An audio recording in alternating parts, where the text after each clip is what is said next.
Bienvenidos a un nuevo episodio de Audiolibros de Heraldos de Cristo. Capítulo 6. Él dará testimonio. Gloria sea al Padre, canta la Iglesia, y al Hijo y al Espíritu Santo. ¿Qué es esto?, preguntamos. ¿Alabanza dirigida a tres dioses? No. Alabanza al Dios único en tres personas, como lo expresa el himno: Jehová, Padre, Espíritu, Hijo. Misteriosa Trinidad, tres en uno. Este es el Dios al que ofrecen culto los cristianos, el Trino Dios. La médula de la fe cristiana en Dios es el misterio revelado de la Trinidad. Trinitas es una palabra latina que expresa la idea de lo que tiene el carácter de la tricidad. El cristianismo descansa sobre la doctrina de la Trinitas, del tres en uno, de la persona trina de Dios. En las líneas iniciales de su Evangelio, como lo vimos en el capítulo anterior, Juan nos presenta el misterio de dos personas diferentes dentro de una unidad de la deidad. Este es el extremo profundo de la teología, indudablemente, pero Juan nos zambulle en él de inmediato. En el principio era el Verbo, y el Verbo era con Dios, y el Verbo era Dios. El Verbo era una persona que estaba en comunión con Dios, y el Verbo era en sí mismo personal y eternamente divino. Era, como nos sigue informando Juan, el Hijo unigénito del Padre. Juan coloca este misterio del Dios único en dos personas al comienzo de su Evangelio, porque sabe que nadie puede entender las palabras y los hechos de Jesús de Nazaret a menos que comprenda el hecho de que este Jesús es en verdad Dios Hijo. Pero esto no es todo. Lo que Juan quiere que entendamos acerca de la pluralidad de personas en la deidad, ya que en su relato de la última conversación que tuvo nuestro Señor con sus discípulos, dice que el Salvador, después de haberles explicado que se iba a preparar lugar para ellos en la casa de su Padre, a continuación les prometió el don de otro Consolador. Juan 14:16. Notemos esta frase, está llena de contenido, denota una persona y una persona realmente notable. Un consolador, la riqueza de conceptos se desprende de la diversidad de traducciones en diferentes versiones. Ayudador, abogado, animador, consejero, asistente, vicario. Este vocablo comunica la idea de estímulo, apoyo, asistencia, cuidado y de asumir la responsabilidad del bienestar de otro. Otro, sí, porque Jesús era el consolador original y la tarea del reemplazante sería la de continuar con este aspecto de su ministerio. Se sigue, por lo tanto, que solo podemos apreciar todo lo que quería decir nuestro Señor cuando habló de otro consolador, cuando comprobamos todo lo que Él mismo hizo por amor, por cuidar, por instruir pacientemente a sus discípulos y proveer a sus necesidades durante los 3 años de su ministerio personal para con ellos. Él los cuidara. Es lo que en efecto les estaba diciendo Cristo, en la misma forma en que los he cuidado yo, una persona realmente notable. Luego el Señor procedió a decir quién era ese nuevo Consolador. Es el Espíritu de verdad, el Espíritu Santo. Juan 14:17-26. Este nombre denota deidad. En el Antiguo Testamento el Verbo de Dios y el Espíritu de Dios constituyen figuras paralelas. El Verbo de Dios es su palabra todopoderosa. El Espíritu de Dios es su aliento todopoderoso. Ambas frases comunican el concepto de su poder en acción, y la palabra y el aliento de Dios aparecen juntos en el relato de la creación. El Espíritu, aliento de Dios, se movía sobre la faz de las aguas, y dijo Dios, y fue. Génesis 1:2. Por la palabra de Jehová fueron hechos los cielos y todo el ejército de ellos por el aliento espíritu de su boca. Salmos 33:6. Juan nos ha dicho en su prólogo que el verbo divino de que se habla aquí es una persona. Ahora, nuestro Señor ofrece enseñanza paralela en el sentido de que el Espíritu Divino también es una persona. Confirma al mismo tiempo su testimonio de la deidad de este Espíritu personal cuando lo designa Espíritu Santo, así como más adelante habría de referirse al Padre Santo. Versículo 17:11. Notemos cómo Cristo relacionó la misión del Espíritu con la voluntad y el propósito del Padre y del Hijo. En una parte es el Padre el que ha de enviar al Espíritu, como fue también el Padre quien envió al Hijo. Véase el versículo 5:23. El Padre enviará al Espíritu de nuestro Señor en mi nombre, es decir, como representante de Cristo, para hacer la voluntad de Cristo y para actuar como su representante y su autoridad, en el versículo 14:26. Así como Jesús había venido en el nombre de su Padre, versículo 5:43, actuando como agente del Padre, hablando de las palabras del Padre, versículo 12:49, haciendo las obras del Padre, versículos 10:25 y Efesios 17:12, y dando testimonio invariablemente de aquel cuyo emisario era así también el Espíritu, había de venir en el nombre de Jesús para actuar en el mundo como agente y testigo de Jesús. El Espíritu procede del Padre, del lado del Padre en el versículo 15:26, de igual manera en que anteriormente el Hijo había salido para Dios, luego de haber enviado a su Hijo al mundo, el Padre ahora llama de nuevo a su gloria y envía al Espíritu a tomar su lugar. Pero esta es solamente una de las formas de considerar la cuestión. En otro lugar es el Hijo quien ha de enviar al Espíritu del Padre en el versículo 15:26. Como el Padre envió al Hijo al mundo, así el Hijo enviará al Espíritu al mundo. En el versículo 16:7, el Espíritu es enviado por el Hijo tanto como por el Padre. Consecuentemente tenemos la siguiente serie de relaciones. Número 1. El Hijo está sujeto al Padre, por cuanto el Hijo es enviado por el Padre en su nombre, el del Padre.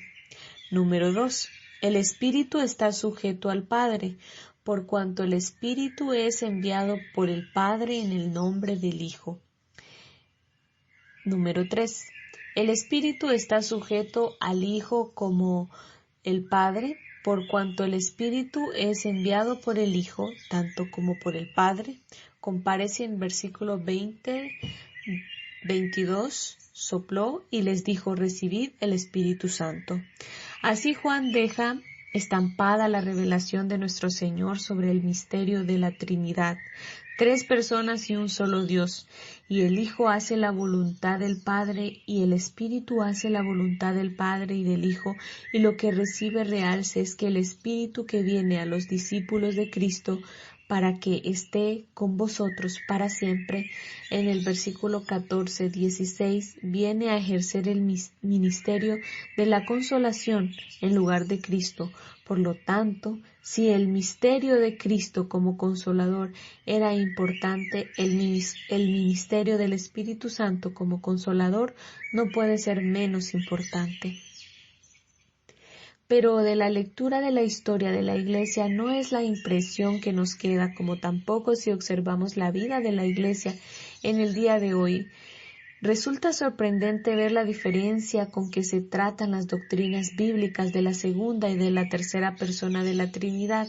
La persona y la obra de Cristo han sido y siguen siendo tema de debate en el seno de la Iglesia, mas la persona y la obra del Espíritu Santo han sido olvidadas sistemáticamente. La doctrina del Espíritu Santo es la cenicienta de las doctrinas cristianas. Son muy pocas los que parecen interesarse en ella. Se han escrito muchísimos libros excelentes sobre la persona y la obra de Cristo, pero los libros sobre la persona y la obra del Espíritu Santo que valga la pena leer casi podrían contarse con los dedos de una mano. Los cristianos no tienen dudas acerca de la obra que Cristo hizo. Saben que redimió a los hombres mediante su muerte expiatoria, aun cuando puedan diferir entre ellos en cuanto a lo que esto implica exactamente. Pero el cristiano corriente tiene una idea muy nebulosa acerca de la obra que realiza el Espíritu Santo. Algunos hablan sobre el Espíritu de Cristo en forma similar a como se hablaría sobre el espíritu de la Navidad, como si se tratase de una vaga presión cultural que produce afabilidad y religiosidad. Otros piensan que el espíritu inspira las convicciones morales de incrédulos tales como Gandhi o el misticismo teosófico de un Rudolf Steiner, pero la mayoría probablemente no piensa en el Espíritu Santo en absoluto y no tiene ideas concretas de ninguna naturaleza acerca de su función. En un sentido muy real, se encuentran en la misma posición que los discípulos con los que Pablo se encontró en Éfeso y que dijeron: ni siquiera hemos oído si hay Espíritu Santo. Hechos 19:2. Resulta extraordinario comprobar que quienes profesan ocuparse tanto de Cristo sepan tan poco sobre el Espíritu Santo y tengan tan poco interés en él. Los cristianos tienen conciencia de la diferencia que significaría el que, después de todo, se descubriera que nunca hubo ni encarnación ni expiación. Saben que si fuera así, estarían perdidos porque no tendrían ningún Salvador, pero muchos cristianos no tienen la menor idea de la diferencia que habría si no estuviera el Espíritu Santo en el mundo. Sencillamente no saben si ellos mismos o la Iglesia sufrirían en algún sentido en caso de ser así. No cabe duda de que algo anda mal aquí. ¿Cómo podemos justificar el haber descuidado de esta forma el ministerio del agente designado por Cristo? ¿Acaso no es un engaño hueco decir que honramos a Cristo cuando desconocemos y al desconocer deshonramos a aquel que Cristo nos ha enviado como su representante para que ocupemos su lugar y nos cuidase de parte suya? ¿No deberíamos ocuparnos del Espíritu Santo en mayor medida de lo que lo hacemos? ¿Tendrá importancia la obra del Espíritu Santo? Sí que la tiene. De no haber sido por la obra del Espíritu Santo, no hubiese habido ni evangelio, ni fe, ni iglesia, ni cristianismo en el mundo. En primer lugar, si el Espíritu Santo no habría evangelio, ni Nuevo Testamento. Cuando Cristo se fue de este mundo, entregó su causa a sus discípulos, los hizo responsables de seguir haciendo discípulos en todas las naciones. Vosotros daréis testimonio, les dijo en el aposento alto, Juan 15:27. Me seréis testigos hasta lo último de la tierra, fueron sus palabras de despedida en el Monte de los Olivos antes de su ascensión. Hechos 1:8. Tal fue la misión que les asignó, mas ¿qué clase de testigos habrían de resultar? Nunca fueron alumnos muy buenos, constantemente entendían mal a Jesús, no entendían el significado de su enseñanza, y esto a todo lo largo de su ministerio terrenal. ¿Cómo podían esperarse que hubiera de andar mejor después de su partida? No era absolutamente seguro que, a pesar de su buena voluntad, pronto habrían de mezclar en forma inextricable la doctrina evangélica con una multitud de conceptos errados, por más bien intencionados, y que su testimonio se habría de reducir rápidamente a un embrollo mutilado, torcido o irreparable. La respuesta es no, porque Cristo les mandó el Espíritu Santo para que les enseñase toda la verdad y los salvase de todo error. para recordarles lo que ya se les había enseñado y revelado de que el Señor todavía quería que aprendiesen. El Consolador os enseñará todas las cosas y os recordará todo lo que yo os he dicho. Juan 14:26. Aún tengo muchas cosas que deciros, pero ahora no las podéis sobrellevar. Pero cuando venga el Espíritu de verdad, Él os guiará a toda verdad, porque no hablará por su propia cuenta, sino que hablará todo lo que oyere, es decir, les hará conocer todo lo que Cristo le indique a Él. De la misma manera que Cristo les hizo conocer todo lo que el Padre le había indicado a Él, véase Juan 12:49 y 17 del 8 al 14. Y os hará saber que las cosas que habrán de venir, Él me glorificará, porque tomará de lo mío y os lo hará saber. Juan 16:12 al 14. De este modo dará testimonio acerca de mí a ustedes mis discípulos, a quienes los he enviado. Y preparados y capacitados mediante su obra de testimonio, vosotros daréis testimonio también. Versículo 15-26. La promesa era de que, enseñados por el Espíritu, los discípulos originales habrían de ser capacitados para hablar como si fuesen otras tantas bocas de Cristo, de manera que así como los profetas del Antiguo Testamento podían iniciar sus sermones con las palabras "Así dice Jehová", también los apóstoles del Nuevo Testamento habrían de poder con igual veracidad decir de su enseñanza, ya fuese oral o escrita: "Así dice el Señor Jesucristo". Lo prometido ocurrió, como estaba dicho. El Espíritu vino sobre los discípulos y les testificó acerca de Cristo y su salvación, conforme a la promesa, escribiendo como para la gloria de dicha salvación. Las cosas Dios ha preparado para los que le aman. Pablo dice: Dios nos ha revelado a nosotros por el Espíritu. Nosotros hemos recibido el Espíritu que proviene de Dios para que sepamos lo que Dios nos ha concedido, lo cual también hablamos y podría haber agregado también escribimos, no con palabras enseñadas por la sabiduría humana, sino con las que enseña el Espíritu. Primera de Corintios 2:9 al 13.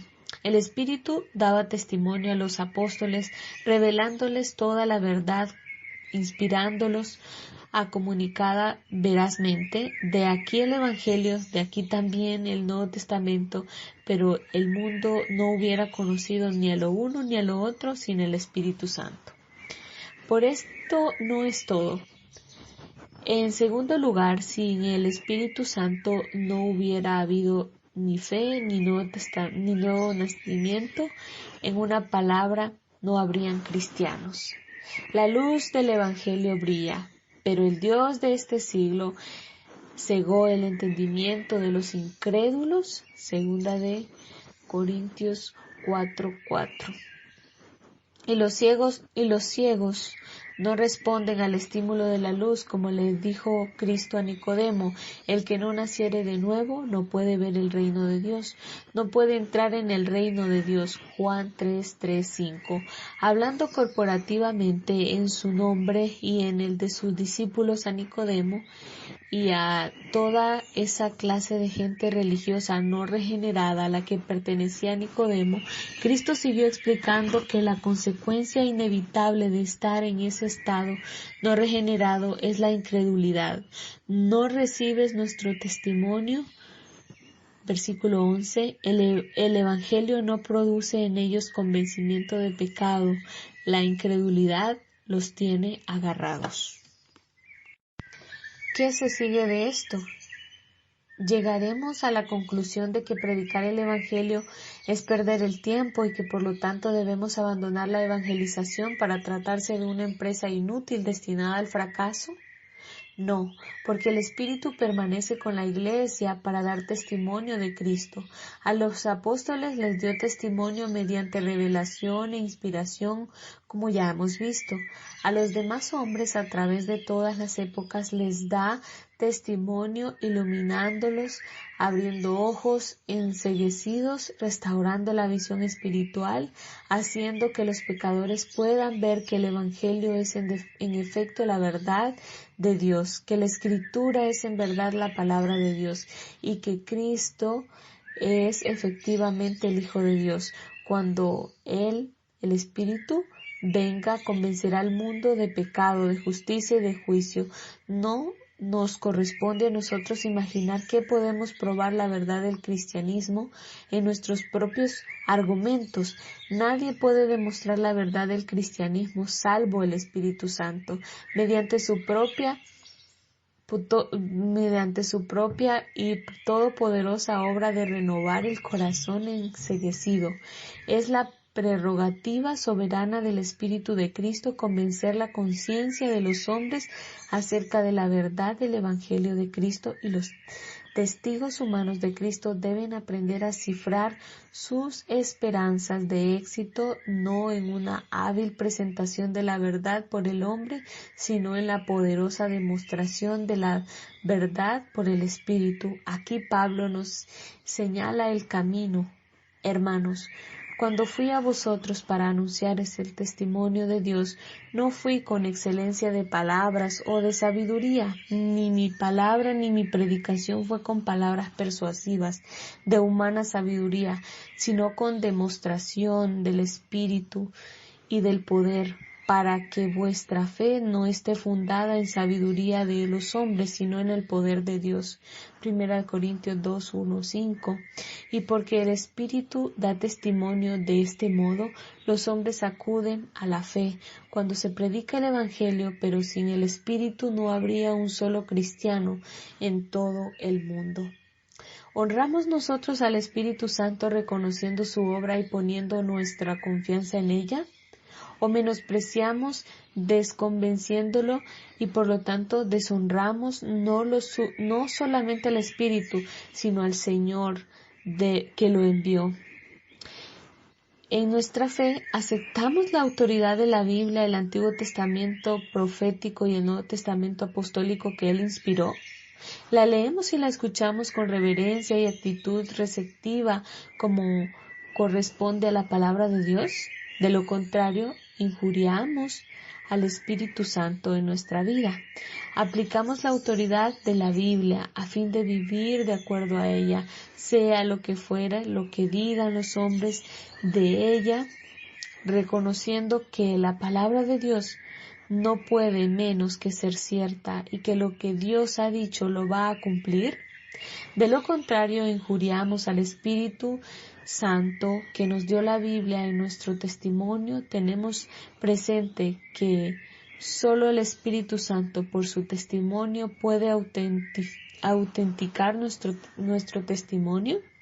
Acudimos a Él para que obre de esta manera, poniendo confianza de nuestra parte y mostrando la realidad de nuestra confianza en Él, como lo hacía Pablo, evitando las artimañas de la habilidad humana.